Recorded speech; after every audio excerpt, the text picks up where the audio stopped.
Tagliaferro, the whole gang's here, and we have an ADJ. We have an ADJ here, Jonathan Verga. Good morning. Wait, what? It's Joseph. Joseph, whatever. Joseph Verga. Good morning to all of you guys. And Tara, you ready for today? You ready? I think so. I think I'm ready to go. Ready to go? I'm super excited. So, but before we get into the top stories, we're going to start with Joseph Verga with today's newscast. Take it away, my guy. I'm Joseph Verga, and this is your newscast for today. Our top story, students in Howard University are now sleeping in tents to protest living conditions on campus. Since September, numerous counts of complaints have been submitted by students about mold, bugs, and even rodents being spotted all over campus. Students are now trying to have a town hall with the president of the college to sort all of this out. In national news, the holiday season is finally upon us. Rockefeller Center welcomed its 79-foot Christmas tree this past week. It is said that when finished, the tree will have over 50,000 lights and a 900-pound star covered in 3 million crystals sitting atop the tree. In international, last Friday, over 100,000 people received spam emails from an FBI email server. The email consisted of a warning about cybersecurity, referencing a cybercriminal group called the Dark Overlord. The attack has been deemed malicious, though the message itself is incoherent and the attacker's motives are unknown. In local news, as people continue to go back to work, the New Jersey Transit is adding 36 new trains. 22 will be run during the week and 14 during the weekend. New Jersey Transit is also claiming this will help improve not only trip times, but connections as well. Here at MSU, this Tuesday, tomorrow, is the town hall meeting regarding the food concerns on campus. It is taking place in University Hall in room 1060 at 3 p.m. Students can find information on how to register in their emails. And as for entertainment, Disney Plus Day was on Friday and Disney was ready. Some notable releases were about the new Obi-Wan Kenobi series, a first look at Moon Knight, and our first look at the new She-Hulk. Most dates that were released gave us an estimated release time of somewhere in 2022. Today, we can see clouds for most of the day that we expect to clear up by day's end. We will have a high of 46 and a low of 34 with a 10% chance of rain. For WMSC Newscast this morning, I'm Joseph Verga. Thank you so much, Joseph. And that was phenomenal. And we're going to go over to my friend Rob, who's got the sportscast, his first ever sportscast for the Morning Buzz. Here we go, Rob. Take it away. Thanks, Ben. Hi, this is Robert Tagliaferro, and this is your morning sportscast. In MSU sports news, our soccer team has lost 2-0 in the second round of the finals, so that knocks them out. And our basketball team lost to DeSales College 79-67 Saturday. In NFL news, the Jets lost to the Bills 45-17 yesterday, and the Philadelphia Eagles beat the Denver Broncos 30-13. Back to you, Ben. Well, it's a phenomenal first newscast for you, my guy. And I have to say, you left out my favorite part, being that I am, if you see on the live stream, I'm a major Patriots fan. The Patriots won yesterday, 45-7. And if you are anywhere near a Patriots fan, Jacoby Myers, I'm so happy for you. Words cannot express. He is the longest tenured player. I think he's the longest, most receptions and receiving yards before scoring his first touchdown. Congratulations. I'm so happy for him because it was brutal to watch him go all those games without scoring a touchdown. And so great sportscast. Welcome to the Morning Buzz team. I kind of forced you here, Kenny, our producer. I hope you enjoyed his first attempt. So we're going to go to our top story now, and I like to call it Top Story Tara time because it has a lot of T's. Am I right? What do you think? Yeah. You like it? I think that's all right. I would enjoy it more if the story wasn't so sad, but that's not on you. Yeah. I'm trying to be more inventive, but we're gonna get straight into the top story. And Tara, take it away. All right. One of our top stories today is that the death toll from the Astroworld Festival is up to 10. Yesterday, a 9-year-old boy who was crushed during a crowd surge at the Astroworld Festival died, bringing the death toll to 10. According to a statement released by the family's lawyers, the boy became the youngest person to die from injuries sustained at the festival. Authorities have opened a criminal investigation into how the crowd surge occurred. The boy was among at least 25 fans who were hospitalized when the crowd suddenly pressed toward the stage where Travis Scott was performing. That's from the Washington Post, and that's the latest on the situation from the Astroworld Festival. So, do we know what was the cause of death, or was it just because of the rising, the crowd surfing and the crushing? Yeah, it looks like it was as I understand it, from injuries sustained from that, because That looked absolutely like a nightmare. yeah, I mean, like it was completely a nightmare. And as someone who loves going to live concerts and live music like that, it was, you know, is it's just one of those things where like it leaves you with more questions than answers, you know. So I'm hoping that we can get to the bottom of this, because like a million festivals go off every year without a hitch. You know what made this one different, you know? Yeah, there's definitely way too many people there in that crowd. Yeah, and Right. it's something that you would never expect to happen as a person that's been to so many concerts, and especially Tara, who's been to a lot. It's nothing you would ever expect to happen, and to see something like this unfold really, really opens your eyes to a lot of things that could go wrong.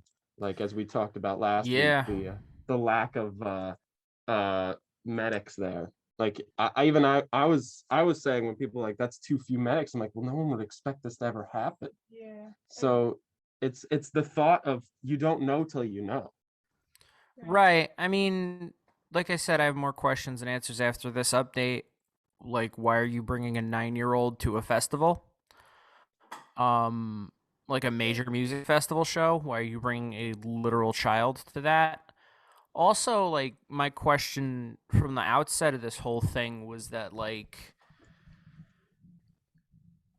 you know, we're still in a pandemic and you're holding a major event like this. I mean, you got to think about the type of companies and the type of showrunners that are willing to do a show right now like that. There aren't many.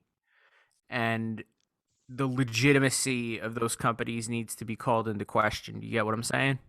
Yeah, like Like, who would do a show right now? Who would put a festival on right now? And I mean, like, and like agree to do all this. And I don't think those people are going to be of the highest quality. You know? Right. Like it's one thing to like hold a festival and like have all the precautions of, social distancing and, wearing your mask. But from like videos and pictures and stuff, you could tell like nobody was wearing a mask. Everyone was on top of each other. And to think of it, Travis Scott is the type of artist where if you go to his concert, it's gonna be something like insane. It's gonna be like people are gonna like go crazy for Travis Scott. So to think of bringing a 9-year-old to something like that, it's like interesting to think about. What was the thought process? Yeah, I mean, that's it too. I mean, I've seen it at a couple other concerts, but never like never one like that. I've seen it at like concerts with seating. I've seen people bring kids that are way too young to like PNC Bank Arts Center and have like, for whatever they think they're gonna get out of that. But I mean, the thing with me is that like I've been fortunate enough to go to a lot of different concerts of all different types, good, bad, in between, and it's the shows that I've been to where the crowd has been a problem, the security has stopped the show. Like when I saw Panic at the Disco at the Roseland Ballroom, it was a terrible show because of the crowd. But they stopped the set like 4 times, like every time, and they were like, we literally can't keep playing unless you guys back up, Yeah. It's like the venue knew what was happening, the crew knew what was happening, so why was this different? And that, that brings the blame not just back to Travis Scott, but to the showrunners, whoever was doing security, whoever was, because there's people in charge of these things. It's not just him. And Yeah. I've been to a lot of shows that are quote unquote, crazy crowds or whatever you want to call it, but those shows, that's never been an issue. There's never been stuff like this because the crowd knows how to handle themselves. So again, what was different? I don't I know. think we can say that, to say the least, we can say that we've never seen this before, and this is going to be an unfortunate history that unfolds. And I think the best we can do now is, as we find more answers about it, just hope that it never happens again, because this is something that, again, as we said, we've never heard of this before. There's been so many concerts that have gotten even in the ballpark and have been handled differently. So this is something that we've never seen and hope to never see again. And Exactly. we're gonna go on to climate things, because we never stop talking about that. And while it's watered down hope, experts wanted more from Climate Pact. While some world leaders think that Glasgow's Climate Pact was a great compromise, scientists are wondering otherwise. Princeton University climate scientist Michael Oppenheim said, quote, the 1.5 C goal was already on life support before Glasgow, and now it's time to declare it dead, unquote. The world has already warmed 1.1 degrees, 2 degrees Fahrenheit, since pre-industrial time. So it is really about a few tenths of a degree more. The United Nations calculated that to limit warming to 1.5 degrees, countries need to cut their emissions by half by 2030. According to the Associated Press, emissions are now going up, not down, by about 14% since 2010. And that's something that's just scary. It scares you every time when you hear about our climate. It's almost as if we're just like, there's about a small percentage of people that care, and then the majority don't. Yeah, and That's really what it feels like, isn't it? Yeah, it's really just unfortunate, because I have to admit, I don't want to be the one that has to change my life. No one does. No one wants to be the one that has to take the less, even though how much you love your hot shower, you have to take 5 minutes less. No one wants to be the one that rides the bike to the 5-minute place instead of taking the car for 2 minutes. No one wants to be the one to take that sacrifice, but it's gonna take everyone to take the sacrifice for us to, keep living here, and not just hope Right. Elon Musk gets us to Mars soon. It's not just like, I mean, speaking of people like him, right? I'm glad you brought him up. Like, it's good that, like, everybody has to do stuff and, on a personal level be accountable, like exactly what you said. But we also need to hold these companies and people who have huge amounts of resources like him and like, Amazon and stuff accountable, because they're generating huge amounts of waste and pollution. And, like, yeah, we have to be accountable on our end, absolutely, but we also need to hold accountable the people who are, like, dumping oil into the world's oceans. Like, it's not just us. Like, we have to hold people with more powerful positions than us to the same standard. You know what I mean? Which is hard because they're stupid rich, and it's hard to hold stupid rich people accountable. But that's got to be part of the plan. As a journalist, it's our favorite thing to do, because it's nearly impossible. Yep. There's so many stories of rich and famous people being almost impossible to take down. it's very unrealistic. Yeah, but at the end of the day, it's something that's is going to keep becoming a bigger and bigger concern until it's right in everybody's backyard, and they're forced to do something about it. So it's one of those things that's going to really shake up the world. But what's the number one way to put it? Everyone just kind of needs to wake up in a way for it, right? And We need a wake-up call. everyone needs a wake-up call. So, and we're going to be back very shortly to discuss our governor, and after the recent election, our still governor, Phil Murphy. We're going to be back in just a few short minutes. I can't emphasize how great of a song that is to wake people up here in the morning. It is 90.3 WMSC Upper Montclair. You're listening to the Morning Buzz Monday edition, and we're gonna move on to President Murphy. Tara, what do you got? President, man got an upgrade. We're talking about Governor Murphy. Oh, whoops. I was gonna say, like, Sorry, wow, sorry. the news really moves fast. I didn't hear anything about that. Oh no, oh no. I called him governor before the break, right? Yeah, Okay, just making sure. you're good. I just had like a minor like, wow, I don't know what I'm saying, do I? It's all right. It's all right. I live in those moments, so you're in good company. But this is by way of NJ.com. Governor Murphy announced his $65 million commitment to making Essex Hudson Greenway a reality. Here's what that is: a long envisioned rail trail. See, I don't look so bad now, do I? No, but who wrote rail trail? Like, you're just trying to trip up people who are reading it. We could have said railway. You could have said rail path. You could have said anyway, semantics. A long envisioned rail trail connecting Hudson and Essex counties is set to become New Jersey's newest state park. The goal is to repurpose a nearly 9-mile portion of NJ Transit's old Boonton line into a walkable and bikeable route from Jersey City to Montclair. Governor Murphy compared the project's value to that of New York City's High Line. It said that it will be both a valuable asset to the 8 municipalities it traverses and a regional destination. He plans to fund the project with help from the State Department of Environmental Protection, New Jersey Transit, state legislators, and federal American Rescue Plan dollars. So that's cool.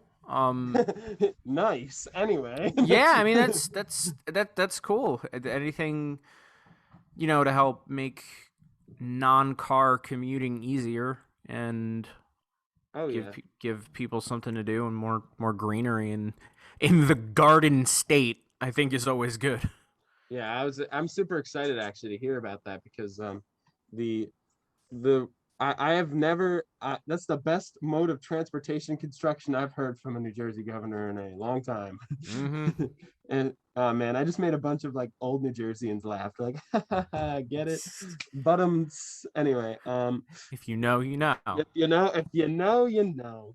But I think the best part about this is that it's doing something for the community right up here in our neck of the woods, which strongly I consider is a more of just a they're doing fine up there kind of idea.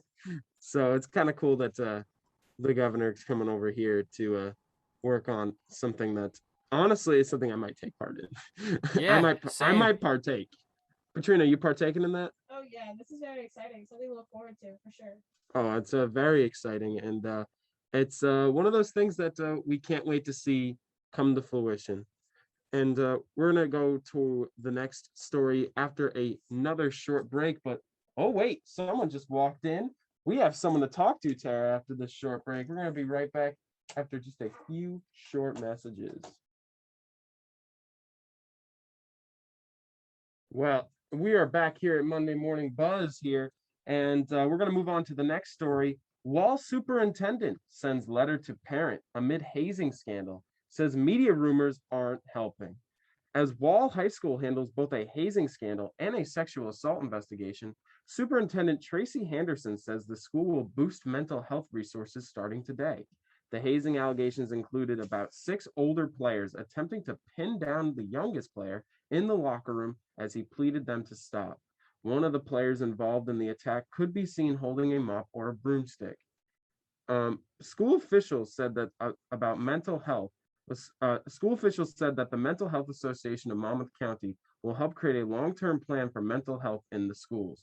The Wall School District also provided parents with links to counseling resources and a message from 2 consultants from the Mental Health Association.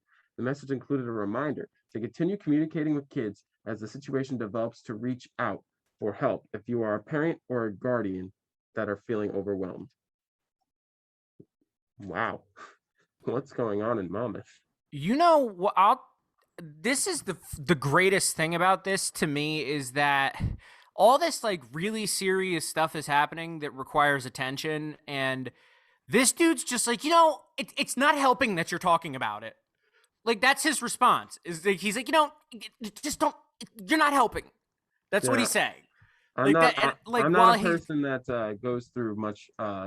Unfortunately, I people say I brag when I just say it in a monotone voice, but I'm not. I'm fortunate to say I don't really have many mental health situations or problems. So not knowing what yeah, it no, I'm talking about I the superintendent guy. I can only fathom that not talking about it helps nothing. Right. Yeah, Talking about it you're is what actually helps the situation. 100% right. You're That's 100% right. the Go ahead. not talking about it just keeps the situation there. That's the only thing I'd say. I'm like, that's kind of weird. Like, I'm not sure what this guy's goal is with this one, but the way it reads to me is that people are questioning about these horrible things that happened under his supervision, and his answer is, "Hey, please shut up. Yeah, just don't talk. Shh. Don't talk about it." That's how this No. reads to me. Yeah. So That's like a super, like, when people are in power back in, like, since the dawn of time, and with the Vietnam War, Nixon's administration was like, shh, we knew we were gonna lose, but Yeah. shh, no one needs to know about that. But the funny thing about it is just the people that are in power think that they can just silence everybody when it's impossible.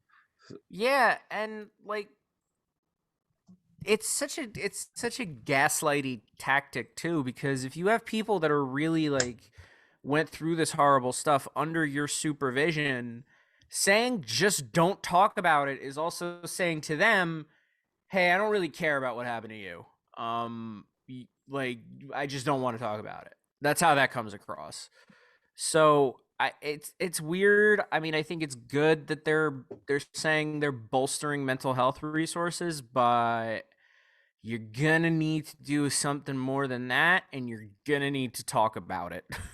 So I'm not sure where Superintendent Tracy Handernan says is going with this, but I don't like it. Yeah. What would you say? Uh, it's something that I honestly, as a person that has gone through the school system to where I am now as a third year in college, not once, and I've been bullied before, and I've been around, I've witnessed people messing with other people, but I've never seen in my entire life people pinning down a young player and just hazing him like that. That's Yeah. something I don't. Is this something is it like becoming a thing again where like people are doing this? Has this been around the whole time? Like, this is something that, what is gonna stop people from doing stuff like this? This is just utterly ridiculous. It's, first of all, not a good attempt to mess with somebody. Wait till they do something ridiculous and just give them a funny face. That's how you make fun of somebody in the most effective way, because it's not harmful to either party, and it's just funny. This is just ridiculous. And it's like organized too. Yeah, like they look like they just planned this out. Right. It's ridiculous. Like, I don't get it. Like, I don't understand where they get satisfaction from this, because it just seems ridiculous. Like, it gets you Yeah. nowhere. I don't know. I'm one to just say, if you want to say something, you just wait till they say something ridiculous, and you just make a face of like you just said that. I just want you to be Yeah, aware. this is exactly like this is like organized. You Yeah. know, it's very like they plan this out, and like just this like really focused attempt to harass somebody. Like, that's weird. That Yeah, not only is that extremely, like terrible, but it's also just like concerning. Like, why were you planning this out in advance, an absolutely series of ridiculous events, and And then we got Superintendent Handerhan out here like, no, don't talk about it. It's fine. We're good. Quiet, Everything's quiet, fine. quiet. Yeah, we're gonna end on that note. We're gonna be right back. We're gonna give you a little bit of a taste of what you could get today for Montclair Radio, or not Montclair, for WMSC Radio. I'm terrible at my job, Sarah. And You're gonna on get the a taste- SMT. You need to know what the name of the station is, bro. Unbelievable. Well, here's a taste of what's coming up today. Deeks and Dangles, here you go. Welcome back, and we have coming up a new interview with a Montclair State athlete. But before that, we have the extended weather with Katrina Geiger. Katrina, are you ready to go? Oh, I see a lot. I see a lot on our script. I just see a lot of highlighting, and I'm like, I'm not sure if you're ready. Oh, I'm so ready. All right, Petrina, take it away. Thank you, Ben. And for today's extended weather in Montclair, grab your winter coats because it's going to be it's currently 37 degrees. Today we can expect a high of 49 and a low of 34 with some drizzle and cloudy skies today. Air quality today is good with a 46, which is the same as yesterday at this time. So that includes your extended weather for today. Back to you, Ben. Well, thank you so much, Petrina. And inside studio A here at WMSC 90.3 WMSC Upper Montclair, you're listening to the Monday Morning Buzz, and we have a special guest in here, Carly Waterman, who is that right? Yes. I'm sorry. I'm so bad with names. I have to like confirm it no matter what. People have Smith as their last name. I'm like, am I right? But on November 10th, Montclair State's volleyball team went head-to-head against Rowan for the championship title in New Jersey Athletic Conference. It was a hard-fought match. The Redhawks did eventually take the loss 3-2 to the profs, despite profs. They're professional owls. What a stupid name. Yeah, I'm just saying. Yeah. At least we have cooler names. Yeah. Despite the loss, the team making it that far is still cause for celebration. For this week's Red Hawk highlight, we're joined by volleyball team outside hitter and senior captain Carly Waterman to talk about their season. Welcome to the show, Carly. How's your Monday morning going? Oh, it's all right. Thanks for having me. I'm super excited to be here. How was your journey as a college athlete looked? Where did it start and how did you get here? I've been playing this sport for about 12 years now, and coming here was probably one of the best decisions I've made, just because the atmosphere and Coach Stawinski has just been a huge part, and I don't regret a single thing about coming here. And Montclair State's a D3 school, which means that the resources for the team are nowhere near as great as the ones for D1 or even D2 schools. That being said, there are surely positives in playing in a Division III. What would you say is the upsides? I think playing at Division III, it's something you can do where you can still heavily focus on your academics, but still play the sport you love. At higher level, you live and breathe the sport throughout the entire school semester. So you really don't have much breaks. And if you want to work and start looking further into the future of what you want to do, it's a lot harder. And D3 just gives you everything. Yeah, and I have a test for you here really quick. The headphones I told you to put on, that's because I have a secret power. Oh, My co-host can only come through the microphone. got it. So here you go. Ready? I got you. Ben keeps me locked away. He only uses me what he needs me, and then he just shuts my mic off. I only want your voice. Wow. I'm joking. Wow. I'm joking. We'll address our interpersonal relationship later. But Carly, what does it take to make it this far into your final season? What do you think the formula was? A big part of playing volleyball is having a team that you're super close with and just trusting the process. So we started off the season a little bit shaky. And I think a big part of that was we have 7 freshmen. So this is the biggest class we've had since I've been here. And just getting all of them to be familiar, especially after a COVID year, it was super hard. But once we hit that point of all like connecting and trusting each other on the court, we kind of just took off from there. And the understanding that you've actually been injured for this season, how does being a captain that isn't able to play affect you with the team? How do you do things differently with like leading the charge? Yeah, it was super hard. As soon as I came down after my injury, I knew that was the end of this year. But then I started thinking about like I can still be a part of this team and help them. So just still making sure I go to every practice, especially helping the younger girls. Like it's a different view when you're on the court playing and you're sitting on the side watching. It's two completely different things that you see. So just trying to help them, just tell them like, watch out for this, do this, and then just try and be a positive role model on the side. Very cool. In the past, you've been named to all conference teams for volleyball. What goes into being a successful athlete? Like, how do you think that helps and works with your life outside of the sport? So you need a lot of dedication. So if I like just going to practice even when I was hurt and just showing that I care for the sport, it's going to help and it's going to go a long way. Just I'm a volleyball coach also, so just watching the sport and being a part of it, it's going to help immensely in my future, and learning different things and seeing how the sport is played in different ways while we play all these different teams. And first of all, I did happen to catch a few games, and you guys are good. It's like, you ever just go, wow. Yeah, you have that moment where you ever watch athletes, you go, wow, I need to start working out. That's how good this volleyball team is. They make you feel unathletic. And in addition to what Tara said, you've also been recognized in your past for your academic achievements, though. So not only that, you're smarter than me.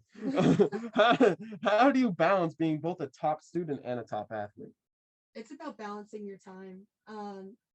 I personally do better in school when I'm in season, just because I know I have to get all my work done before I can go to the court and practice. So having that motivation to get into the court, it lets me get all my work done, stay on top of everything, and then be able to play the sport I love.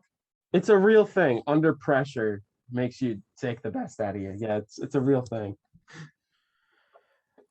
Yeah. And speaking of that, what do you think doing this and playing? Well, I just short circuited. Sorry, I'll try that again. What opportunities has come out of playing volleyball for MSU? How's it helped you like outside of the game? Like I said before, I am a volleyball coach, and that's kind of what I want to do with my future. So just making sure I'm always involved in it and doing everything I can to pursue my dream of coaching at a higher level. And to wrap this up, Carly, because and again, thank you so much for joining us here this morning. Is there any advice you want to give to students out there who might be wanting to get involved with the school and find something they enjoy? You clearly did this with volleyball, with your leadership and all of the things you've done academically. Like, you're a role model. So what would you want to say to people that are just joining Montclair? They want to be a captain of their team. They want to be something that is good on and off the field. What would you say to them? Just go out there and do it. Like, don't hold back. Don't think about what might happen if I don't do it or if I do it. Just go out there, give it your all, make sure you're really working hard, and proving to everyone that you want it. Because if you don't do that, it's never going to happen. Well, I want to thank you so much for joining us here on the Monday Morning Buzz, the best buzz. Am I right? Yeah, you're right. We're the best. Yeah, I'm your favorite host. Yeah. I'm definitely not the only host you've met. Carly's seen every single host, and I'm the favorite. So I just want everyone to know about that. So I want to thank you so much for joining us here, and we're gonna be back after. We're gonna be back in just a few seconds. But the last thing I want to say is, I have to say, one of the best parts about interviewing people from Montclair State is the fact that we get to see people that are just locally here. So we could see these people all day around campus. It's my favorite part. And then we get to interview. How was your first interview? How was your first interview with students that you see every day? This was awesome. I'm so happy I actually came in to do it. It's definitely something I've never seen before, and I'm glad I got the opportunity to. So thank you guys. Yeah. And again, thank you so much for joining us. We're going to be back after a little bit of a song here. I was told to play it, so we're going to be back in just a second. My co-host, in that back-to-back cop duo thing, I was like, my deputy, Tara Cicchetti, and then we also have in studio Patrina Geiger. We have Ashley Del Queta? Queta? Oh, it's so good, such a good last name. I'm sorry. Anyway, and we have I'm gonna call you Joey V because that is Totally fine. just seeing your Zoom made me go, that is so much cooler. Totally fine. And by the way, quick disclaimer, I realized why we played Another One Bites the Dust. I didn't know why. And I have to say, I politely disagree that I do not play that song before or after anything. You play na na na na na na na na hey hey goodbye when you win. You don't play Another One Bites the Dust.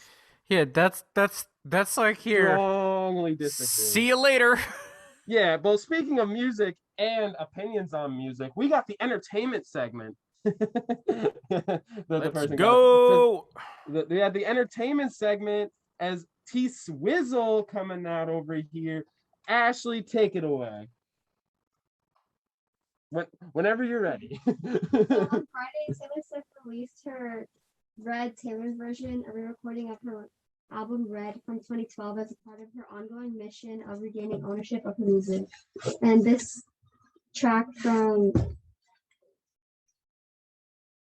album from 2012 has 30 tracks featuring musical collaborations from Phoebe Bridgers, Gary Lightbody, Ed Sheeran, and Chris Stapleton. And this also included 9 unreleased songs that weren't released in Red 2012.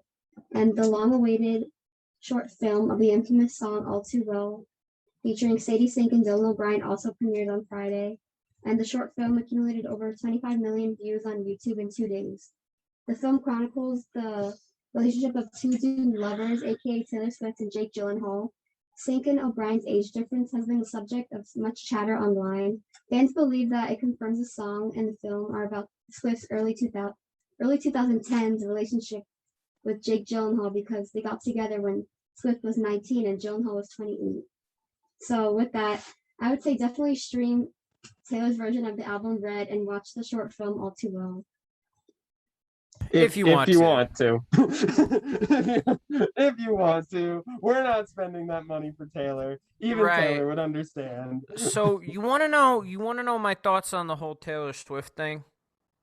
Ooh, no. Anyway, And now moving it's on. time for Tara's thoughts. Yeah, and now see, we don't have audio for that. Yeah, But, we don't have Tara's thoughts.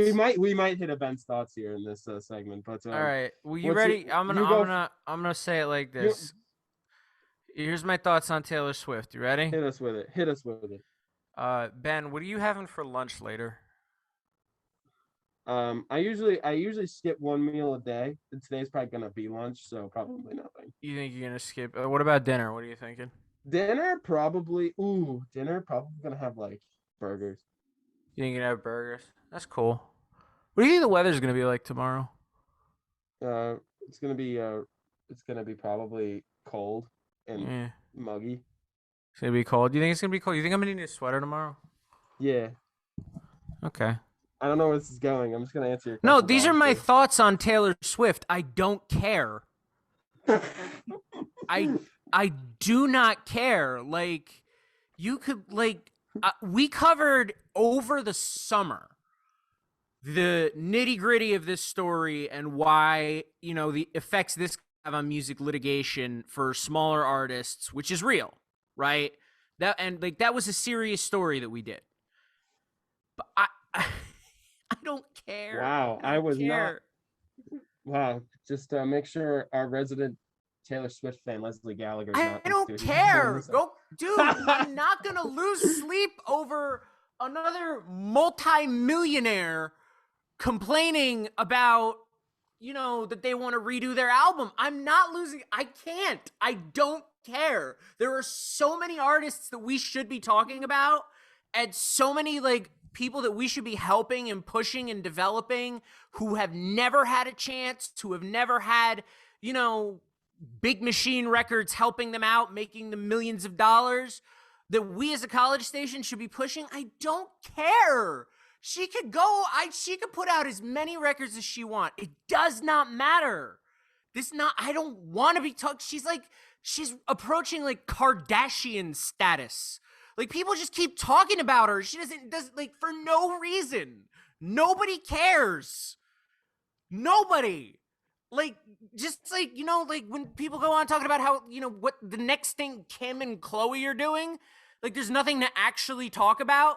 That's how I feel about Taylor Swift. No one cares. She's like, this is like the most milk toast of artists. I don't know. It being statistically, people care because everyone's listening to it. Not everyone, but a huge portion of people are listening to the album.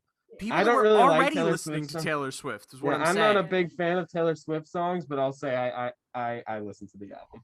And I gotta say, some of the songs are actually pretty good. Like Better Man, I actually like that song.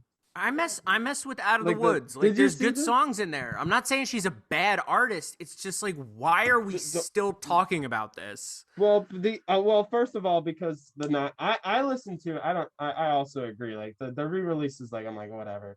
But it's the 9 songs that I was interested in, and that's not. It's a whole new LP that's just underneath the re-release. You're lying through your teeth, and I'm gonna call you on it. No, You're false, lying through your false. Patriots mask. False. Joe, Ashley, Petrina, tell me I'm wrong. He's lying. False. I will Nobody say- was asking about this. I would like to.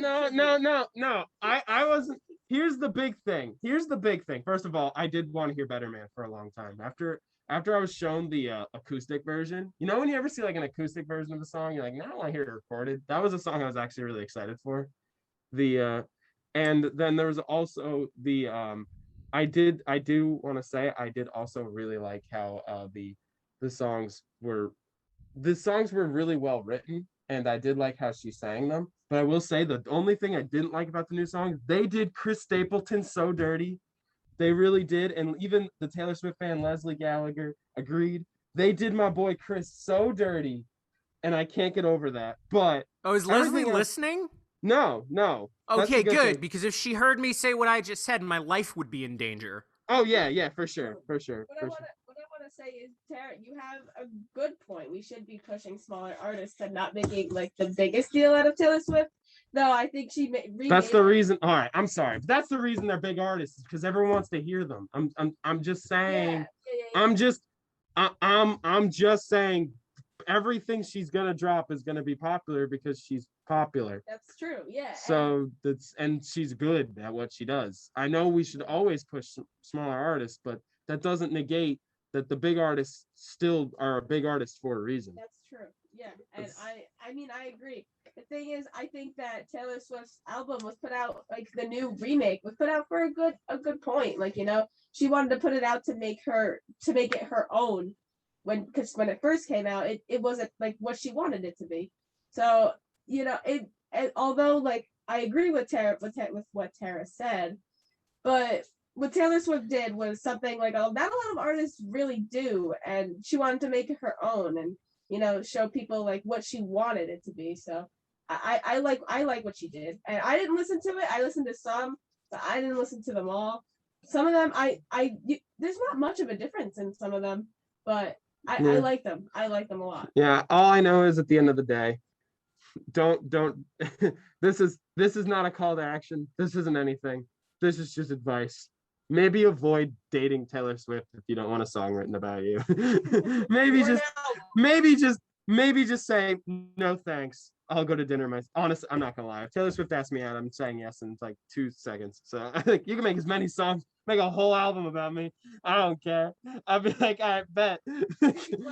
Yeah, I'll be like, hey. I'll be like, yeah, make an album about me. But we're gonna go into a little break. Wait, what? What's that? Okay, can I just put out on a limb here? That song is fire. I don't care what you think about Taylor Swift. Song is fire. So good. That song Anyway. is mid, and so is she. Oh, come on. That song's straight fire, Tara. That song's so good. Mid. That song is, you're just, Mid. what sandwich are you having for lunch today? Peanut butter and jealousy? Jealousy. I'm jealous of her bank account. Yeah, that'd be and great. A glass of haterade. Yeah, if I had the money to sue everybody who ever wrote anything negative about me, that'd be cool. Oh my goodness, Tara.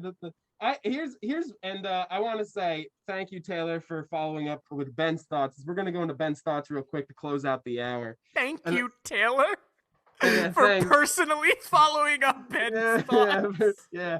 Thanks, Taylor. My personal friend Taylor Swift My following hey, up Ben's hey, thoughts. hey, don't get it twisted. Don't get it twisted. Oh, that's why you're defensive of her. You know we're on a personal yeah, level. we're homies. Don't mess with my homie. I'm like, she's like a friend of the homies. That's what she is. But I have to say though, here's my biggest thing. Here's my biggest thing with all of the new music that's going out of here. This is Ben's thoughts. So my biggest thing is I don't like how the modern music, the people that make the most money, as we were saying about big artists being popular, like I don't like how I always think that the best artists should be having the best sound and the best voices. And I really dislike how the most popular artists in every genre are not good singers. Yeah. Did you notice that? Like of the autotune. most popular country artist is in some terms it's between two people. One has a very beautiful voice in Luke Combs, and the other one is Morgan Wallen. I was gonna say And I didn't he does not have a think I great needed to singing tell you to voice. put respect on Luke Combs' name. Yeah, well, yeah, you don't need to tell me that. You leave Papa Bear alone, all right? Tara might in one single like month have become a bigger Luke Combs fan than I am. No, no, I don't know how not that's possible. It's but yeah, like, and then you go into first of all, rap artists can't really sing, but the most popular rap artists aren't like lyrically genius. Oh no. And No. the best pop artists are nowhere near. The only artist there's two artists that I'm like, wow, they could be the number one, and I'd be like, they deserve it. And that's Ed Sheeran, who just won a bunch of awards in Europe recently, and Bruno Mars, who just is the most talented artist, I'd say, alongside Ed Sheeran right now. When it comes He's to sheer insane. Like, talent of what they do. Can I say, I would also like to add that Ariana Grande, who I am a big fan of, is also naturally has a beautiful voice, because you could tell. I've like heard her live and everything. Ariana Grande does have a very beautiful voice. Fantastic, but yeah. By the way, also, I didn't watch it last night, but there was a private concert with Adele. I said, man, Adele's super popular again. Why was she so popular? And then my friend looked at me and just started singing songs, and I forgot how good Adele is and how many bangers she's written. Oh man. She doesn't put out much music, but she just doesn't miss. No, like, not even a little. Every song is insane. good. Like she comes back every like 5 years and she like just slaps everyone in the face with her music, and she's like, well, there's She's that. just like, all right, I'll be taking this back now. My favorite one is when there's a meme where it's like, Mommy, why did you and Dad get a divorce? Adele, the mom. Track 5. And it's just so good. It's so good. But honestly, I think personally, over all the artists, the most talented is Bruno Mars. Bruno Mars is the Michael Jackson of our era. Like, just can dance, sing, play every instrument. Ridiculous. He's pretty talented. Bruno Mars is when it comes to sheer talent. Okay, Tara, what's your opinion? It's Ben's thoughts. Is Ben's thoughts? I just didn't. That's the hottest of hot takes. I've never heard anybody call him that. Yeah. Wait, who is? I don't know. That was just like. In my personal opinion, I think so. Unless you like right off the dome, I'd say Bruno Mars, but like. Yeah, no, I'm not saying you're wrong. I just really wasn't expecting that. Yeah, okay. Our No producer, hate, no Kenny. more haterade. Boo! Boo! Oh, Kenny's Sorry. here. What's Hold up, on. Kenny? I'm so sorry. The crowd just keeps booing. Boo! I'm sorry. Walking in the studio. We're the going through a Morning Buzz- tunnel. Yeah, the Morning Buzz producer's here. Kenny Horn. Boo! Stop, guys. Guys, stop booing Kenny. No one cares about Kenny's thoughts. I need to say, you reminded me of something that happened with Michael Jackson, because you mentioned Michael Jackson. Bruno Mars is the Michael Jackson of our generation. Back when Michael Jackson was first getting big, independently, I should say, because he was big as a child, there was this dancer and singer. His name was Fred Astaire back in the 30s and 40s, and he was known as the greatest dancer and everything ever. Why did you move your hips while you said that? Proceed. Yes. I wish. Why did you move your hips? I wish I was You looked at me in the eyes. Like, stop. Like, just say your story, man. In the 30s and 40s, he was known as one of the best dancers ever. And at 70 years old, he came out of the Oscars, still did his dancing. It was great and everything. But when Michael Jackson came on, I believe it was the Oscars, and did a dance, Fred Astaire personally called him after the awards and said, "You're the next me," or something like that. That's it. I'm gonna become a ghost again. All right. Thank you so much, Kenny. Boo. Hey, stop it, guys. Let him do his thing. Boo. Kenny, I love him so much. He's like my dad. Yeah, that's why we're always butting heads with him. Yeah, it's like I want to impress dad, but I'm like, now I'm resilient because I'm not impressing him. You know what I'm saying? Oh, Well- I thought it was gonna say because of lack of strong male parental figures in life, and that's me. But if you have a Well- different relationship with well- Kenny, that's okay. Yeah, yeah. All right. Yeah. So yeah, just anyway. me then. Cool. Anyway. Moving on. Yeah. And Well- now it's time for Ben's thoughts. Yes. Well, that will conclude Ben's thoughts on that on that note, I guess. And we are going to go and say how much we treasure Bruno Mars, how much we treasure our producer Kenny Horn. You're listening to the Morning Buzz here at 90.3 WMSC. It is the 8 o'clock hour. We got one more hour with us. Here we go. 90.3 WMSC Upper Montclair. This is the Monday edition of the Morning Buzz. We're here in the second hour. We want to thank you all. It's November 15th, 2021. This hour we'll be covering breakthrough moments on Sesame Street and just maybe the New Jersey's best pizza. And what did Florida men do after the promise of pizza? He's never far. He's never far from our thoughts or our Florida Morning Man. Buzz shows. Florida man. We'll write a Florida Man jingle. Today. Anyway, I'm Ben Petruk alongside my co-host Terry Cicchetti, newscaster Petrina Geiger, and sportscaster Rob Tagliaferro, who I don't even know where he went, so LOL to that. And segment host Ashley Delcuedo and ADJ Joe Verga. And we're gonna start with a newscast from which one of you? Who's gonna do it? Petrina! Here we go. All right, thank you, Ben. I am Petrina Geiger, and this is your newscast for today. For our top story, students in Howard University are now sleeping in tents to protest living conditions on campus. Since September, numerous counts of complaints have been submitted by students about mold, bugs, and even rodents being spotted over campus. Students are now trying to have a town hall with the president of the college to sort all of this out. In national news, the holiday season is finally upon us. Rockefeller Center welcomed its 79-foot Christmas tree this past week. It said that when it's finished, the tree will have over 50,000 lights and a 900-pound star covered in 3 million crystals sitting on top of the tree. In international news, last Friday, over 100,000 people received spam emails from an FBI email server. The email consisted of a warning about cybersecurity, referencing cyber criminal group called the Dark Overload. The attack has been deemed malicious, though the message itself was incoherent and the attackers' motives are down. In local news, as people continue to go back to work, the MJ Transit is adding 36 new trains. 22 will run down during the week and 14 during the weekend. NJ Transit is also claiming this will help improve not only trip times, but connections as well.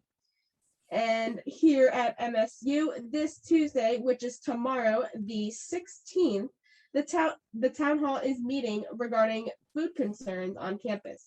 It is taking place in University Hall in room 1060 at 3 p.m. Students can find more information on how to register in emails, and you can also check Engage to help register. And for entertainment, Disney Plus Day was on Friday, and Disney was ready. Some notable releases were about the new Obi-Wan Kenobi series, a first look at Moon Knight, and a first look at She-Hulk. Most dates that were released gave us an estimated release time of somewhere in 2022. And for the weather today, we can see clouds for most of the day, but we expect that to clear up while the day ends. We have a high of 46 and a low of 34 with a 10% chance of rain. For WMSC News, I'm Katrina Geiger. Thank you so much, Petrina. What a great newscast. And we're going to move over because someone I just realized is still here. We have my main man, the myth, the legend. Robbie, my boy, give us the sportscast. Thanks, Ben. Hi, this is Robert Tagliaferro, and this is Hold your on. WMSC Sportscast. And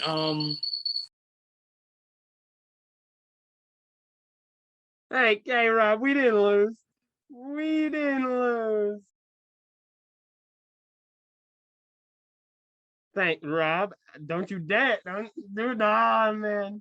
Can't mess that up. Those are my yeah, it was such a good win.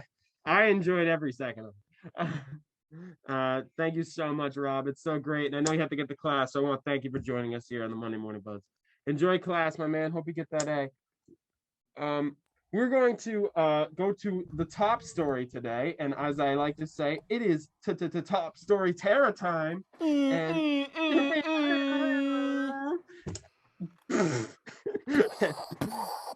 yeah, just sorry. Explosion. Anyway, We just added, yeah. hold on, So, hold like I on. was saying, we just added a bunch more sound effects to the board. We should have something to help with Yeah, this. hold on. I'm gonna check. Is there any? Oh, aha. That is not it. What? Wait, I can't see the way we're set up right now because I'm at home. I can't hear what you played. I played a giant foghorn. It did not work. It did not. Hold on. Welcome to the top stories. It was like, bah. I was like, oh my God. You know what? It's time for Tara's top story time. All right, let's do What it. was it? I don't know. This puts me in a very it was- vulnerable it was position because the you boink. can play whatever you want It over was- me it and I was wouldn't the know. boink. It was the boink that you made. Oh, the bonk. Bonk. Boink. I love that so much. But the top story for our second hour is Sesame Street is debuting an Asian American Muppet. Ji Young is making history as the first Asian American Muppet in Sesame Street canon. She's Korean American and has two passions: rocking out on her electric guitar and skateboarding. Ji Young's existence is the culmination of a lot of discussions after the events of 2020, George Floyd's death, and anti-Asian hate incidents. To work on this, Sesame Workshop established two task forces, one to look at its content and another to look at its own diversity. What developed was Coming Together, a multi-year initiative addressing how to talk to children about race, ethnicity, and culture. Ji Young will be formally introduced in CS Coming Together, a Sesame Street special. Sima Liu, Padma Lakshmi, and Naomi Osaka. I just short-circuited so hard. That was just like, I was just like, you just had a good old. yeah, I did. I was just like, I'm sorry, I just stumbled through those names like a champion. My apologies. Are among the celebrities appearing in the special, which will premiere on Thanksgiving Day on HBO Max, which is whack. Sesame Street social media platforms HBO and on Max local is whack. PBS stations. It's just weird. Like I always used to like. Tara's just hitting us here on Monday morning here with all these takes of Tara, who hurt you? You want a list? No, not yet. How much time we got? Well, the rest of the morning buzzes. Kenny's like, oh no. So yeah, You might have to, if you did that, you might have to play me a song that you wrote for Kyle, and we can't say that song on air. So. Yeah, that is an iconic song. So don't you dare see our producer Kenny is in the chat right now, threatening to play me out with "Everybody Hurts" by REM, yeah. Which is man. mean. Jeez, man, and it's you know what I gotta say though, it's something that is really cool. Is I like the I first of all, there's making a Muppet that's new is interesting because I do like the new Muppets. I mean, it's gonna be interesting to see what because I haven't seen it yet, what it looks like, because I'm curious now. You know, it's just like now I want to see what, because not anything to do with it, I just want to see what the new Muppet looks like. Yeah. Because Like even when, do you remember the Muppet movie when there's like the Jason Segel Muppet dude? Yeah, even I was like, I'm curious now. I wonder what Right. Jason Segel looks like as a Muppet. I was like, Yeah, I kind of no. want to see what I look like as a Muppet. But I'm Ben excited Muppet. to see. But yeah, I'm excited. Kenny. This is from Carl. But yeah, no, I wasn't complaining about that. I was complaining about the HBO Max thing because Don't mention it. but then I read that it's also going to be on PBS, so that's fine. Just think kids programming, like, I don't know. I get weird about it being kept behind a paywall, but it's cool. You know, it's a cool thing to see, like, major. Kyle did it. Proceed. I'm sorry. All I heard was Kyle did it. No, okay. Kyle. Cat's out the bag, dude. Sesame Street can sorry. wait. What did Kyle do? Okay, sorry. I was talking to our producer Kenny as he walked in, and there's a secret thing that is my favorite. That's my favorite thing in the world, and it's my favorite beverage, and it is called intense chocolate milk. It's my favorite beverage in the world. And there's very limited places you can get it, especially in New Jersey, and it's easier in Pennsylvania. It's in Wegmans, and Kyle, who is the person I incessantly mess with, but is like I'm like an older brother to him because like only I can mess with him, and he is the guy that consistently gets me my favorite chocolate milk and goes out of his way to get it. And yeah, Kenny writes funny. You're older than me. So you're just a jerk to him. No, now I feel bad, but no, he gets the biggest bear hugs whenever I do it. So the poor guy's gonna. You're just messing with your supplier, man. What is wrong with you? Yeah, it's nah. He's my guy. I love him, but I do have that moment when he gives me the intense. I'm like, I'm the worst. it's like, man, I should be a better person. and then he talks through my videos, and I'm like, okay, never mind. Man, that's one for the quote book. Man, I should be a better person. Man, I should be a better person. But yeah, you said you had one from me the other night. Context, by the way, we're keeping a running quote book for our senior year at WMSC. There's some real winners in it. Some we can say on the radio and some we can't. But I think, man, I should be a better person on the Morning Buzz is one for the quote book. Yeah, it's the of course Kenny wants me to say this, even though we need to work on our thing, but this is just a flat out joke. Last week, the co-host Kaya Masiak, who's the station manager, one time we were playing Uno. This is the most iconic one in our mind that we can say. One time we were playing Uno, and it was just me and her in this room, and I go, and she hits me with the card that makes you pick a color, right? So I go, okay, what color do you want? Because she's saying nothing. She turns to me with the most confidence ever and just says, 7. Not intending to say a joke, no matter how much she'll tell you that. She said 7, being like, that's what I want. And I instantly thought her brain just went. And I was in genuine shock and went, you want to try again? Yeah. I don't know if you were serious or not. I was texting you the other night and you asked me what I was doing and I said being gay doing crimes. That's a quote right there. Do you think that should make it in? I feel like that is solid grounds to make it in. I haven't entered the illustrious quote book yet. It just sounds like you're like, it's just like you're just hitting me with one thing and I'm like, okay. And then you're like doing crimes. I'm like, okay, what? Look, like don't wow, worry that just about it. took a dramatic shift. It's like went from being me and then causing havoc. Like okay, it's just part of the deal, dude. I don't know what to tell you, but it is back to the story that before all this Sesame Street. I think it's cool. I think getting representation in like people get this weird thing that like somehow children will be like at a detriment to seeing other types of people, like that's bad for them, like seeing that there's other types of people in the world. To which I say, you might just be a racist if that's how you think. I don't think that's the hill you want to die on. So I think it's cool that they're adding different characters like this, and I think it's cool that they're even taking the time to think about it. So there is a picture of this Muppet because Ben said if you click on the article, should we share the screen? Ben, would you like to click on the article? Oh, I got this. 1 second. I'm sorry. I'm doing my hold on. By the way, I have to tell where is Oh, that's so cute. Oh my goodness. We have to describe it goodness. with words. We can't share it because it's It's copyrighted. so it's so cute. Oh my What does it goodness. look like? It's a Muppet. It's a Muppet. It looks human-like, and it looks like an Asian American human, but in Muppet form. Ben, what does it look like? It's a Muppet. It's a Muppet. Like it doesn't look like Ernie. I can tell you that for sure. Like right now, next to Ernie looks like he has put way too much spray tan on. like Ernie, man, get out of the factory there, bro. Like, It's not good for your skin. yeah, man, it's so bad for you. It's like the first thing I thought when I saw that. Wow. Wow, Ernie looks terrible next to the Muppet.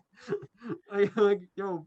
So Bert and Ernie need like some treatment, man. Some TLC. Yeah, they're like, yeah, but wow, like this new Muppet just ruined the rest of the Muppets because now they all look dated. She showed up to work. He showed up and just went, "I'm better than all of you." Yeah. I'm just saying though, no one's gonna beat Elmo, but whatever. Or Kermit or any of those Muppets. She's like, I don't even see them. Like I'm here, they're here, okay? Irrelevance. Also, unfortunately, we do not have Greta Van Fleet in our audio thing. I just searched it up, but we're going to be talking about Greta Van Fleet very soon. I'm going to have to hit you with a different song, but it's going to be a wake-up thing. You guys got to carry on and get yourselves to work in this Monday morning. Here we go. I would like to unmute on the Zoom meeting as it asked me that question here very early. And we're going to go to the next big story here. Greta Van Fleet. I'm sorry we do not have your songs on our next gen thing, and I'm learning how to play them without having it there, but whatever. Where to buy tickets for Greta Van Fleet's new 2022 tour. Schedule, dates, opening acts, album news, hard rocking, bluesy. Greta Van Fleet is taking their heavy highway tunes on the road in 2022.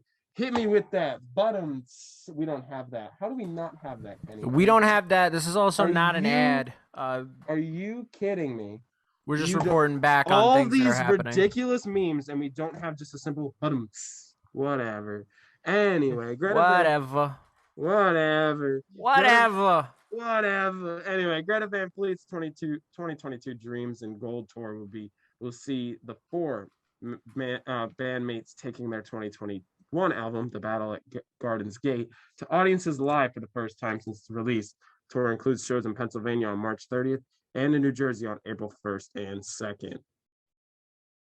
So, yeah, good for Greta. Good for her. See, I know Greta Van Fleet's the band name, but I think it's much more fun if we just refer to Greta as a singular person. Yeah, good for Greta. Good job. Good for her. She's doing well. Yeah, woo! Yo, kill it out there. Yeah.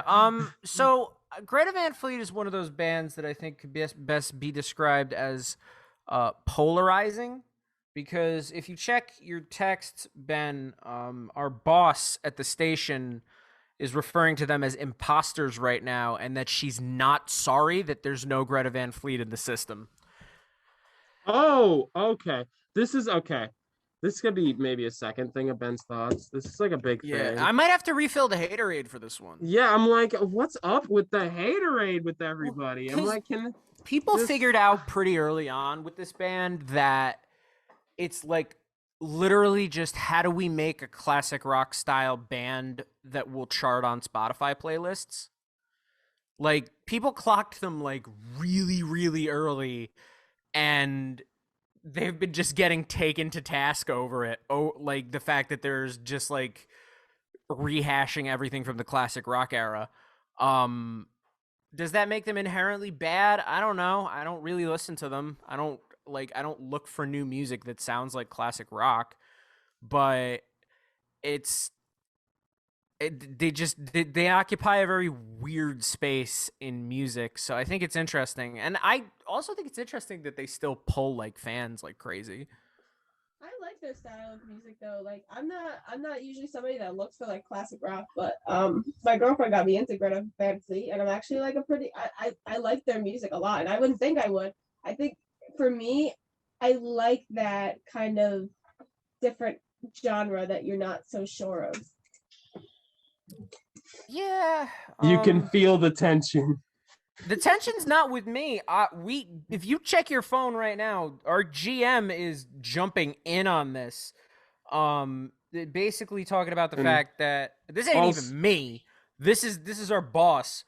Also, if you Professor do Annabelle want to join Poland. the conversation, you can join us in at 973-655-4256. By the way, continue. Yeah, sir. jump in on our socials on the Yeah, Facebook socials. live stream, anything like Yeah, that. But yeah, hit us up. 90.3 WMSC. Just look it up; it'll show up.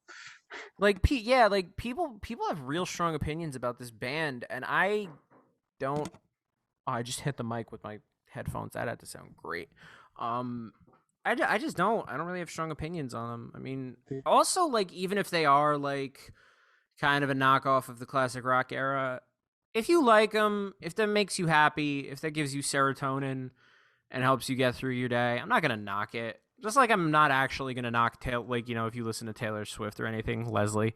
Like, it's just, do what you like. My opinion don't matter. It's just I don't really have any strong thoughts on Miss Greta herself. Yeah, I think we're being told to move on just because I feel like we took it too far with it. So I'm like, I bet our producer put his heart and soul into this story. Just like, yeah, but anyway, we don't care. Oh no, that was the Taylor Swift story, and I will defend my stance on that anytime you're ready. I'm really excited for this story though, because of all the things we've talked about, this is the one I'm ready to argue. Everything else, and you have a vested stake in this story. Yeah. You've been a part of this legacy. What is the best pizza in New Jersey? Sure ain't the ones I make, but whatever. You decide. Pizza Bowl 2022 voting begins. U.S. New Jerseyans are passionate about pizza, and for many local pizzerias is both a source of comfort food and a point of culinary pride. Starting today, Facebook group Jersey Pizza Joints will hold an open competition to crown the Garden State's top pizza. The finalists they select will meet for a pizza competition on February 5th. Yay, come on, here we go. Woo! Yeah, I'm so excited. Running concurrently with the NFL playoffs, Jersey Pizza Joints will hold its own playoffs, narrowing the field in each of the 4 regions: Jersey North, Central, and South, and the Jersey Shore. On January 15th, the top 32 pizzerias in each region will enter in the Pizza Bowl playoffs. The following week, the field will be cut into 16, then 8, then 4, then the Fabulous 4, and then a bake-off on February 5th, Super Bowl week. I'm so excited.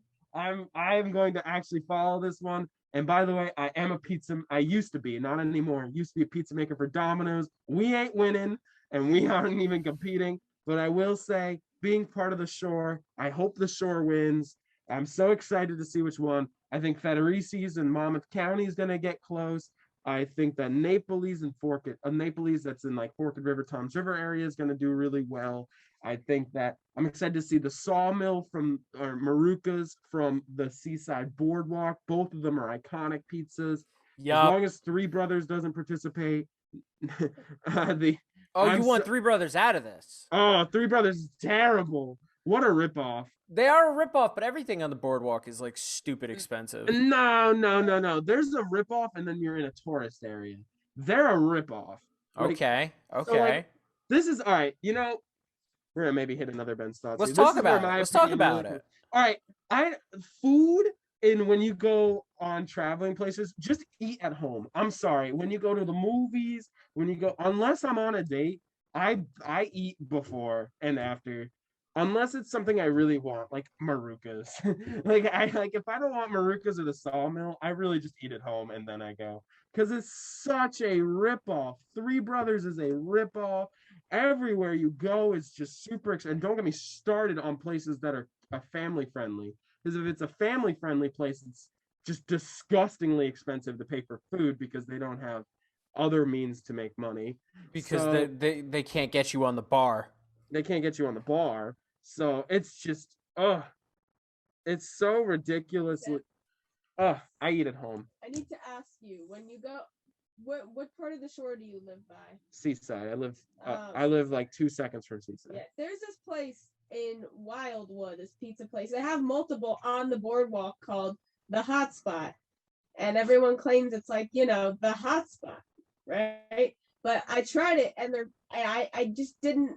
I couldn't stand it. It tasted freezer burnt. All their food. They had like mozzarella sticks on pizza, and I was like, oh my God, Get them. yeah. I can tell you right now, the South is not winning. South Jersey is not winning. The like, it's the tri-state area that pizza is known for. Once you hit South Jersey, you're not winning. So also, I Right, just my want to bad. point out something for this debate that comes up every 5 seconds. NorthJersey.com has done something very smart here. They've divided New Jersey into not 2, not 3, not 5, but 4 sections: North, Central, South, and the Shore as a separate entity. And I think that's good. I'm I satisfied. like with that being the division of Jersey. I think that's the proper way to divide Jersey. Yeah, up. I'm okay 'Cause with adhering to that. I also don't know any off the top of my head that are like North Jersey that could like that notably stand out. I mean, I haven't Forte's is been to- okay. I haven't been to a Forte's North. I haven't been to a North Jersey pizza that I was like, wow, that's better than anything I've ever had before. Right. My dad actually makes like phenomenal pizzas. Everyone claims they're like the Humble best flex, but pizzas. alas. I'm not even kidding. Everyone claims they're the best pizzas. I'm gonna have to bring a pizza into the station. But Dad, if you're watching, you're gonna have to get some pizzas ready. Here, Kenny, why'd you make us have this thing without giving us some taste tests? This is on Yeah, you. this I don't is- even this is care to some- taste this it. is- God. This is an interesting tactic. unbelievable, Dad. You know, I'll say this though. Yes, This is bec- one. Kenny, Nah, whatever. Well, rules, schmools. we'll leave. I'll give we'll leave, all the people that yell at me a slice, and they'll be like, okay. We'll leave the gremlin of the SCM out of this, but we will we'll talk about this.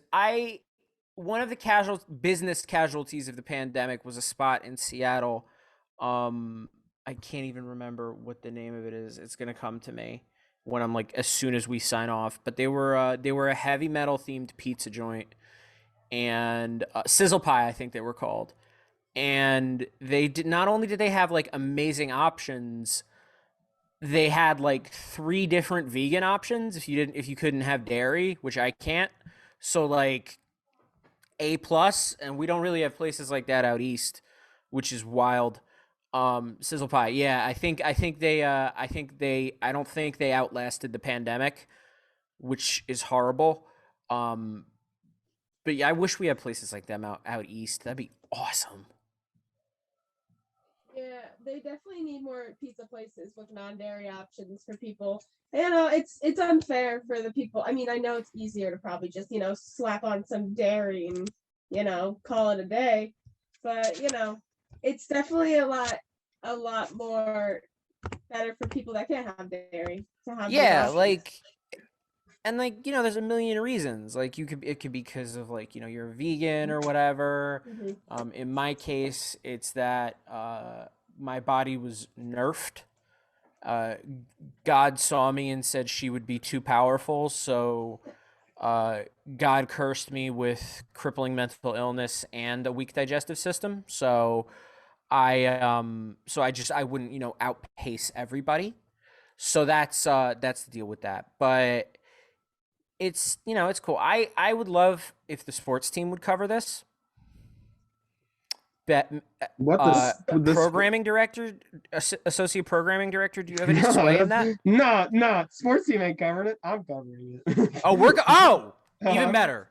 No, I'm not giving them the chance. I'm doing it. It's like it's my choice. I'm like, oh man, me, Nate, and Tara are gonna go and just like we're gonna like buy. We're gonna first of all drop We also our need to bank do the live chicken wing comparison. Oh yes, because if you're not keeping up with things on the chicken wing beef, there's a couple. There's Kenny, you can't beef. come. Kenny's asking to go. Kenny, no. Kenny, until you treat me nicely as a host, I will not let you go because you treat me very rudely. Kenny, when you stop pretending to be my real dad, yeah, you could go. Dude, he hurts my feelings on a constant basis. So I'm just saying. Our producer, of course, I like to mess with him mid-show.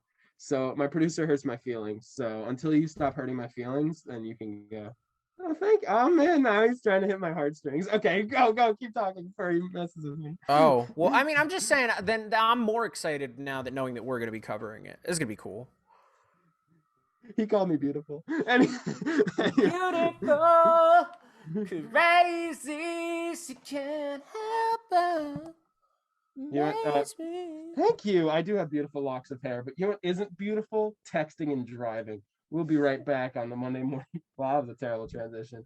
Just don't text and drive. That's plain and simple. And we're gonna give you a little PSA coming up real quick.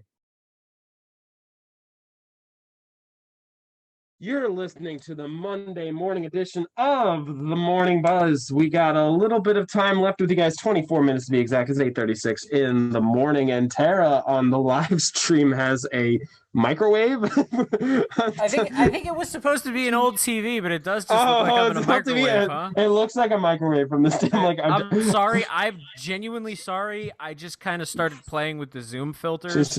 She's like, that's it. I cook me medium rare. Oh, now okay. Here we go. She has a VR. now looks like John. No, wait. Lennon. You want to see my favorite one? It's the Deal With It sunglasses are my favorite. Deal with it. By far. Oh, okay. Hold on. Go to another thing.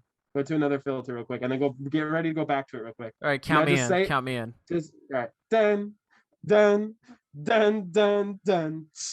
I am the. Anyway. 100%. To put if you are under the age of 30, you got that. If you are over the age of 30, you have no clue what you just heard. And that's okay. And that is the definition of memes, and of our kid memes, basically. That's 2016 right there. So you want to jump into this next story? This one is wild. Yeah, I'm so excited. I was about to say, the firefighters baffled by kangaroo on roof of Queensland home. Australian firefighters said kangaroo appeared to be trapped on the roof of the home, ended up rescuing itself. But there's no clue how it got onto the house. Queensland Fire and Emergency Service firefighters said they were initially skeptical when the call came reporting a kangaroo stranded on the roof of the Mount Isa home, as anyone should. Firefighter Petruk said, quote, "We went up with all of our harnesses and rescue equipment, but as soon as we got there, he went off the end of the roof and jumped down into some shrubs. We don't know how he got off the roof. It's a mystery. How it got on the roof. It's a mystery." You know, unquote. You know those moments where just sheep and like goats are just in random spots. Yeah. You know what I'm saying, guys? Like, you ever see those pictures where just goats and just sheep are just randomly I love those moments. Places? Yeah, like, that's just the moment, like, oh, there's a kangaroo on the roof. Yeah, oh, no. Like, how'd you get there? Oh, there's good old Johnny just chilling. Yeah. Wait, what's up? We have a take by Joey V, what do you got? I mean, I think the fact that it was a kangaroo specifically, like aside from like a sheep and a goat, I think that just makes it like even more extreme because like, I mean, like, yeah, they can jump, but like, how does it get on a roof? Hey, yeah, like what if he did that in one shot? He was just like, ding, and just like jumped up, like superhero jump. Yeah, and then he's just like up there, and he's like, oh no, what do I do? Now I'm on the roof. I'm scared. I took this too far. Exactly. What if he had a moment like that? I honestly think that the kangaroo man just like, something like it climbed itself up there. I do know they have mad hops, but I think it just climbed itself something up, and then whatever it did broke. So they had the jumping shrubs. It like parkoured its way up there and was just like, oh no. Yeah, parkour. Parkour. Yeah, and then it had that moment where it's like, oh, I went too far. I've done it. According to Google, a red kangaroo can reach speeds of 35 miles an hour. My God. Their bounding gait allows them to cover 25 feet in a single leap and jump 6 feet high. Okay, so I'm saying it had to at least jump off one other thing. You can't get to the roof in one jump, but it could do it in like two, which is impressive. Yeah, I gotta say though, when it got to the top, and then it was like, oh no. So I've made a terrible mistake. Yeah, like, uh-oh. Yeah, I gotta say though, that's gotta be something great if you're the firefighter. You're just like, what do we do? Oh, Fun with those that. calls are the best. You just look up and you're like, well, this is my day. It's This is like, how this is man, going. What were they gonna do? What was the plan? Like, if he didn't bail on his own, Yeah. what was the plan? How are you Dude, they gonna just- get him down? yeah, like, because they can kill you. Like, they, Yeah. Did they end up getting animal control or anything? even with No, animal according to this, he control, bailed. yeah, he just left. But like with animal control, how do you plan on getting that thing down? 'Cause they're Yeah, what big. was your next move? I would love to know. Do you just do that thing where they just have like a little like a trail of crumbs, and then the kangaroo's like, "Ooh, hungry." Are they vicious? Are kangaroos vicious? Yes, they could mess you up. Yeah, that's scary then. Their claws can destroy you, and they also are shredded. It's like you're fighting like 3 Dwayne the Rock Johnsons combined. It's like you're not winning. Yeah, It's they're it's they're no longer scary. about drive. It's no longer about power. You're no longer hungry. You're devoured. So, again, if you're under 30, that joke is hilarious. If you're over 30, you don't understand what I just said. But anyway, do you get that one, Tara? No. Oh, Dwayne the Rock Johnson made a rap It's a song. Oh, is that a The Rock quote? Yeah. 5 seconds. You will see it. Yeah, Yeah. but internet. But we're gonna move on with animals here. Internet Yeah, let's do comedians cause seagull chaos on Coast Beach with bizarre hot chip stunt. A pair of people caused chaos as on a popular beach by staging a stunt that attracted a massive gathering of seagulls in abysses. Is that how you say it? Can I get right? I'm good. I'm not dumb. Okay. Ibis. All right. We're learning vocabulary today. Animal vocabulary today. It involved one man's body being buried in the sand from the neck down, and $1,000 worth of fries being dumped in the space around his head. Oh no. Oh no. Ew. Dozens of optimistic Kenny's so proud of himself. Like he's like I got them. Dozens of opportunistic seagulls and a few rogue ibises eagerly pecked away at the free food in footage shared in the duo's Instagram page. They later boasted online saying they planned the field invasion in the hope it would bring them some internet notoriety. Can I just say Ben's thoughts from the first ever Ben's thoughts. It's so funny to think people care about you on the internet because no one does. Stop doing dumb things. Stop it. Say that again. No one cares. Stop it. Stop hurting yourself. Even though this one's kind of funny. It's just, That is I don't want to watch it vile. though. Would you watch There's it? a lot of fries around. I would not watch. I would watch it. I'd watch it. I'd watch it, but I think watching it's the fries. Oh It's the my dumping of the fries that bothers me because that's just ridiculous. Because That's now they have to deal vile. with that. It's not even like environment and all that stuff. I'm like that's not a problem to me. Like or it's the fact that now everyone that's on that beach has to deal with seagulls more because they're gonna be like more apt to go down and look for food. They're like, okay, this is what the humans do here, right? Yeah. Like it's like, oh, now everyone else has to pay for your 5 seconds of fame. Now that beach is a little bit annoyed for the next coming of like days. Like you're kind of the Yeah, worst for that. And to think about it, like before reading the story, none of us actually knew about the video. Yeah. Unless you guys did. I didn't I didn't. personally. And So it's why Yeah, I'm was glad it- you got your 5 seconds of internet notoriety. Those 2,000 people that watched it, I'm so proud of you. Or like, even if it's 200 million, it's one video. Yeah. It's one video. I don't care if it was the most popular video. It's not worth it. Many seagulls around. Yeah, and like none of that is gonna pivot into actual like real life success in any way. Yep. Like no matter even if you do like run up the click count. I'm Like- sorry, but the day that these TikTokers get a shred of gray hair or a wrinkle on their face, their careers are over. It's true. Yeah. It's very so true. sad. Like it's unfortunate because like they have no talent. It's Yeah, to an extent. If you play that Sugar Crush song and just smile at a camera, if that's all you are worth to the world, until people stop paying you to be attractive, no one will care. Yeah, it's kind of sad how easy it is to become famous in a way. Like, yeah, like some people are grateful to like some people like, Noah Becker, those TikTokers. You know their names? Yeah, I do. I'm actually running social media. Oh, I don't. Oh, okay. I think Patrina's noticed that I don't use social media. Yeah, no, I think you're better off. It's just like I don't No, like. I use social media to look at how the Patriots are doing. Like the players' lives. Like now, like I need to know if they're. I'm like, all right, he just had a nice date with his girlfriend. He's about to perform this week. That's how I'm like, oh, date night. He's gonna. You're just playing the long game. I'm playing. I'm so invested in these people. It's a little bit of a creepy addiction. I understand why people like these TikTokers because I'm addicted to the player's life that I shouldn't really care about. But it's one of those things that I'm like, but the second that they grit a wrinkle, they're kind of done for. Just like for NFL players, the second that they stop playing well, I'm not going to care about them as much. But at least they had talent to like not just be pretty. They actually have like physical gifts that no one can do. Yeah. It's just like, and like the double standard is very real too, like about what people follow and stuff. But we don't have time to unpack that in the last 10 minutes of the buzz.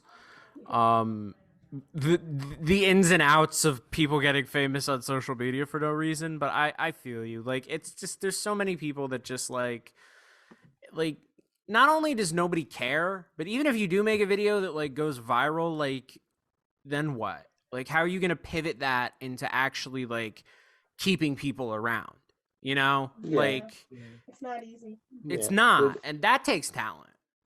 But you have to be entertaining, and that's the big thing. Is if you have to be an entertainer, and that's just something like we see the Paul brothers. They're entertaining, like they do stuff that people are actually entertained on. Like that's the thing. Like they're not just two pretty guys just doing their thing. They're entertaining. They bring something to the table. But Like they're terrible people, but they're a little funny sometimes. I can't help but be like, all right, when I watch one of their videos, sometimes they make me laugh. Yeah. But like when one of them just crashes a car into a bunch of stuffed animals, I'm like, that's pretty funny. But I'm like, and just keeps talking like nothing happened. It's a little funny. But anyway, so but like the thing of all of it is just like you have to bring something to the table, and the second that you can't, it's gone. And that's what most of these TikTokers have. They have their good looks, and that's about it. Yeah. But we're gonna end this morning buzz with the final story. I'm skipping ahead because we hyped this one up. Florida man. We're gonna do a little intro. let's do it. Kenny, I'm gonna do a little intro song, and we might have to add this to the morning buzz. Florida man, what did you do today? Florida man, is it dumb or amusing? Or both? Florida man ends standoff after a promise of pizza. It all comes back to pizza on the bus today. Did you Yeah. notice that? Yes. Yes, it's impossible to deal with this. Hey. Anyways, I'm gonna be on the board so I can make myself sound right. But over here, everyone's just like. Anyway, a Florida man accused of threatening his family by texting them Coldplay lyrics. I can't do this already. Was persuaded by the police to end the standoff in return for a fresh slice of pizza. The police department said, quote, "Never underestimate the power of pizza with flavored crust," unquote. With why had flavored crust? Anyway, officers cannot comment. That's what did it. That's what did it.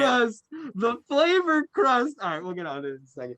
Officers cannot comment on the rumors about pineapple being on said pizza, operational security, and all that. Okay, we didn't ask.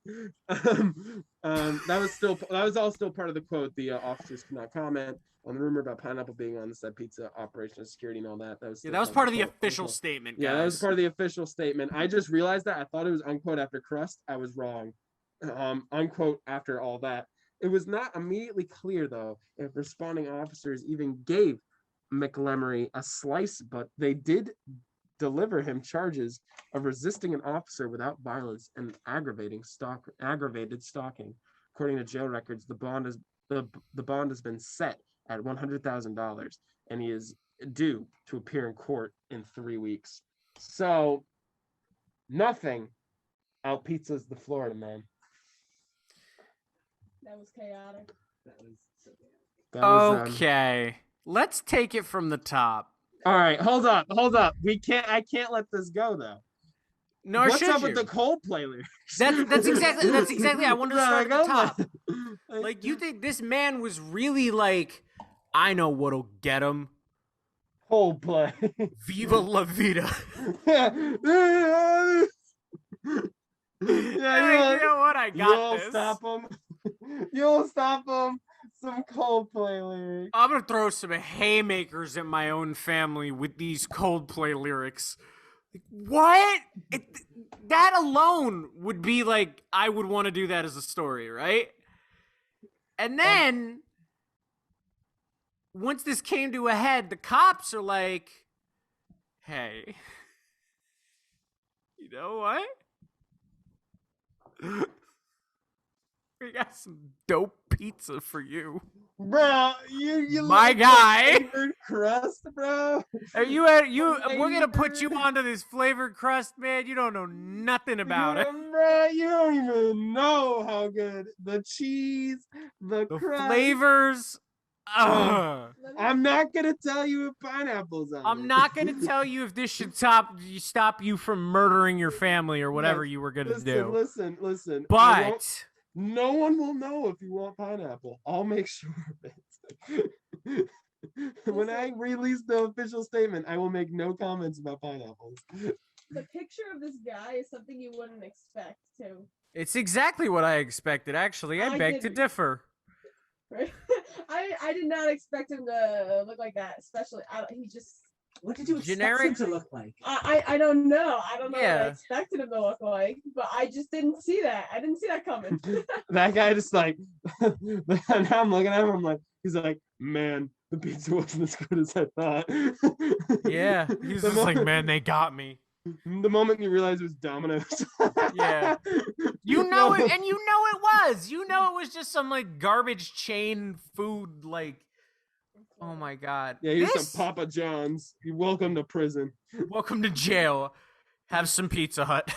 it's That's it. There's just like one pineapple on it. What Coldplay song do you think he weaponized? Ah, man. That is a good question. Do you? I don't know that many by name. I'm just gonna Me say it's neither. Viva La Vida. Yeah, that's the only one I can think of. So like, that's the game. That's what we're talking about. How many? Can somebody, a DJ or producer or somebody that's not me or Ben, can you run the numbers on how many slices of pizza $100,000 can buy on average? I got it. Well, it's $12 for a pizza at Domino's, but it's $6 for a pizza at Domino's at the cheapest. So $100,000, it would be like a lot of pizzas. A lot of pizzas. I just want to know. Well, like, if we're using pizza as like bribery currency, I mean, So what's 100,000? I wanna know the divided by math. 6? 100,000 divided by 6. Can someone do the math? Because I don't feel yeah, like it. because we're taking host privilege on this one. Because the cheapest pie, if you get the 2 for $5.99, At your old turf, Domino's. you get actually, how much is it? So 100,000 divided by 6 is 16,666. I'll take the 16,636 for $5.99. Yeah, in 66 prison, for $5.99. in jail. Just the Domino's like, say again. Can you imagine getting that order from like whatever quit. Florida I quit. Florida Okay, County right on the Police spot. Department? I quit. Just walk out right on the spot. I would Oh love yeah, it. That'd be 100%. a good deal. That would be the okay.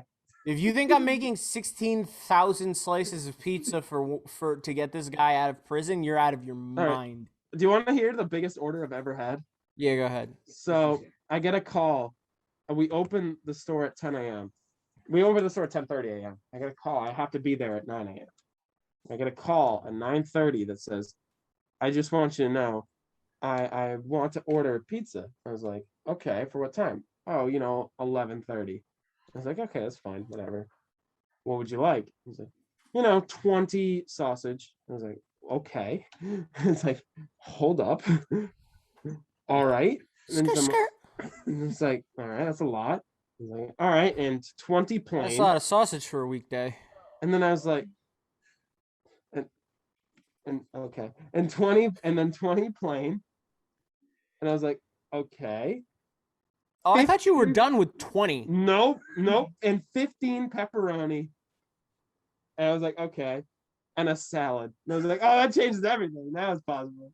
I was like a salad. Oh no, it's too much for me now. Is that when you left that job? No, I actually made that order by myself. Wow. 55 pizzas by yourself. Did Yeah. he tip? No. Of course not. Of course he didn't. The driver got tipped $5. Yeah. Wow. Oh, wow. The Why driver- am I not surprised at all? I got tipped $0. The driver got tipped $5. For Here's all more that. here's enough Domino's pizza to kill you. Thanks. Here's a 5. Oh, I literally told everybody that ordered after that, LOL to your order. I was like, it took me an hour and a half to make all of that. Like, can you I imagine was- like the person after that is just like wants one pizza? Oh no, that's exactly what happened. It was really funny. So the next person that walks in is like, I'll have a large, and I was like, oh god, how many? No, you won't. I was like a large plain. And I was like, anything else? And like, that's it. And I was like, I love you. He's like, that's all right. That'll be ready in about 3 hours. Oh yeah, it was actually really convenient. We were really dead that day. Like after that order, I had like 3 orders after that. It was fantastic because I was dead. Once it hit noon, I was ready to go home, and then I had to spend the next like 6 hours half alive. And I was just like, and no one ordered for like an hour-long stretch too. It was so nice. I took a waking nap. It was very. You ever do that? You ever just like be like, all right, I'm just mentally sleeping, but like, you know what I'm talking about? That was the best. So that is the worst pizza order I ever had. And yeah, does anyone else have any pizza stories?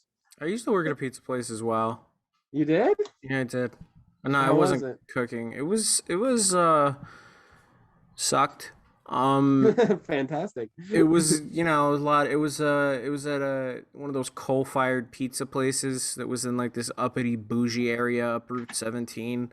Who was like, everybody was like pulling up in their BMWs and Mercedes and like complaining that their food was never there fast enough. It was very much that energy, and I didn't like it.